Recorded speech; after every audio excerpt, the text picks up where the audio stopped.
ये कहानी है एक छोटे से गांव की। गांव का नाम है जमनापुर।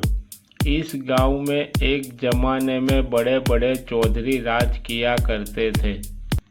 ये है एक आलीशान हवेली। अब इस हवेली में एक 55 वर्षीय रामलाल चौधरी रहता है। गांव में सब लोग इसे चौधरी साहब कहते थे।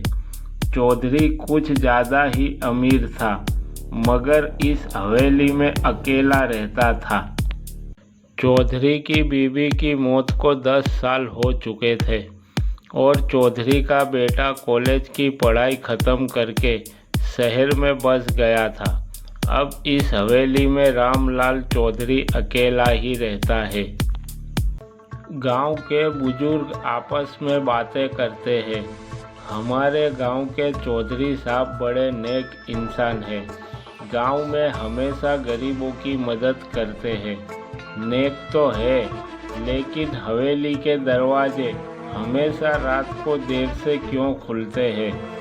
कहीं ना कहीं सबके मन में एक सवाल था, क्या चौधरी साहब की हवेली में रात के अंधेरे में क्या होता है? अगले दिन चौधरी साहब गांव में बाजार की ओर जाते हैं। बाजार की भीड़भाड़ वाली मंडी में चौधरी की नज़र सोनम पर जाती है। सोनम एक 25 साल की जवान और खूबसूरत औरत है।